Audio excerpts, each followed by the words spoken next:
Good evening, everyone. It's your friendly neighborhood sea bass coming to you from my war room in the great state of Indiana, home of a great football team in Bloomington, hopefully a great basketball team in Bloomington. Don't really care about any other collegiate teams here. Anyway, don't take that the wrong way, tabletop tactician. All right. Let's get into it. So, Soviet Far East Command Turn 2, no housekeeping to report. So, let's get into tech. We are going to do PGMs. We're going to do advanced logistics. We're going to do chemical warfare doctrine, advanced manufacturing, and advanced airborne. Need an 8 for everything. 8 or higher on any of these dice represents advancement. Oh, look at those 11s. Dang. Okay, the only one we didn't get was advanced logistics, the one that I wanted. But everything else advances. So, very cool. Oh, I need more roundels with magnets on them. I'm unprepared. Unprepared. Flak 88 is laughing his butt off right now that I'm unprepared. I'm still unprepared. All right, let's see here. There's my other magnet. All right, so PGMs, stage 1. Chemical warfare doctrine, stage 2. Advanced manufacturing, stage 2. Advanced airborne, stage 2. Sweet. So with Chem stage 2, I will come here and get, where is it? Handy dandy chemical warfare marker. And then we will come over here and put number 2 on there. At stage 2, I can use it in 2 land zones. Excellent! China, you will regret this. Okay. So then I'm going to make a diplomacy roll. I think the only other one that I can do is Cambodia. Yeah, Cambodia is the only remaining cooperation treaty on the board. I need a 10 or higher. 6. No dice. No dice. All right. Purchases. 10 IPP. I'm going to buy 2 destroyers, 4 each, and a frigate for 2. That will not happen. Man, I'm loving these lower naval unit costs. Really, really loving it. This was a late change, like as of a week ago.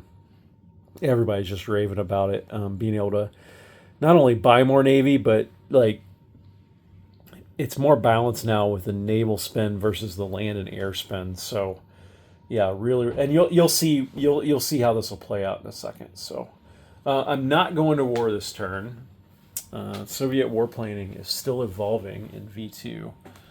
So what are we going to do? First of all, we're going to make it flatter. Try to reduce some of the glare. All right. So the Soviet Pacific Fleet here is going to move, and they're going to move P9, P4. But that's not all. They're going to pick up the 3 Marines and drop them in southern Kamchatka. And I think that's it. Or do we want to take the SP artillery as well? Well, why not? Let's take the SP artillery also. Yeah, that'll come in handy later. Or will it? Yeah, let's do that. Because we get advanced logistics next turn, it'll all make sense. So,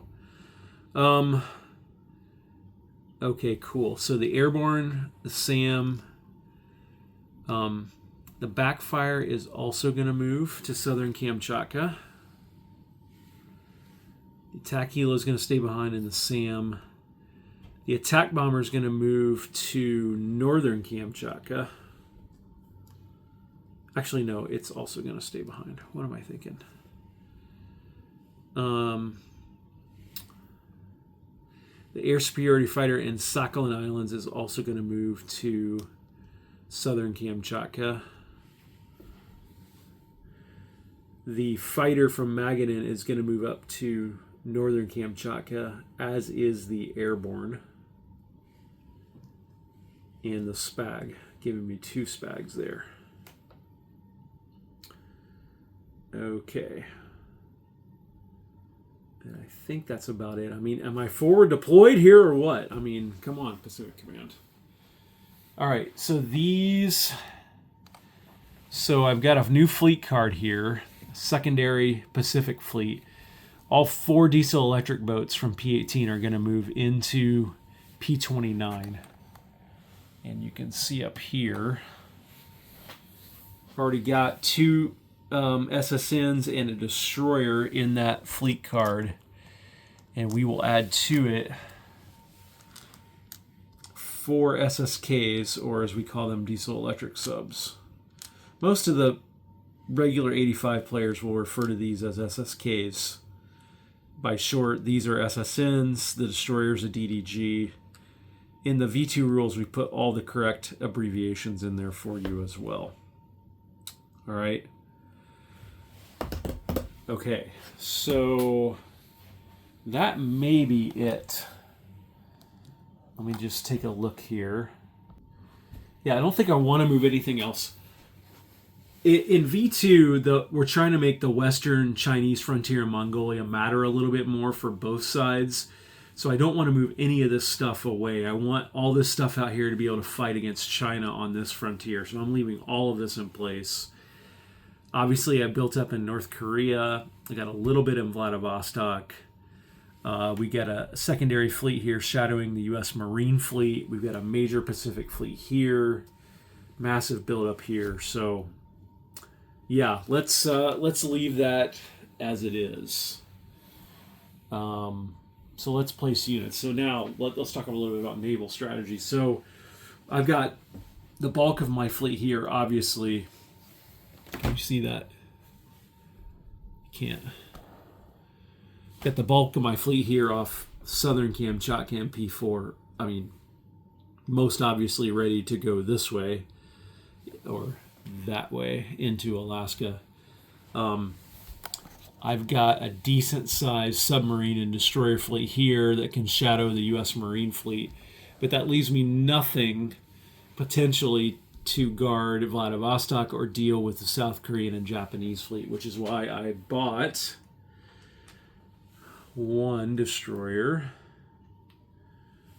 2 destroyers, and a frigate to build off Vladivostok.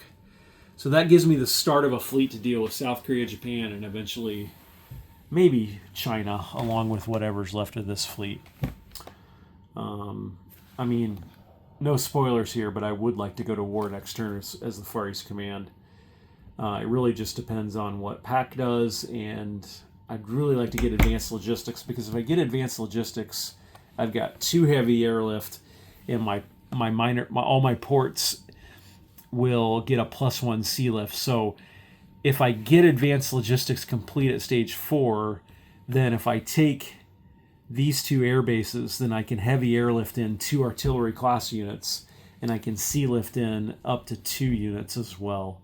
So I'd really like to have that before I go, but I may not have a choice. I may have to go next turn before PAC starts getting a lot more money. So that's about it. I'm going to collect 10 IPP again, and that'll be it for Soviet Far East Command turn 2. Take care, everyone.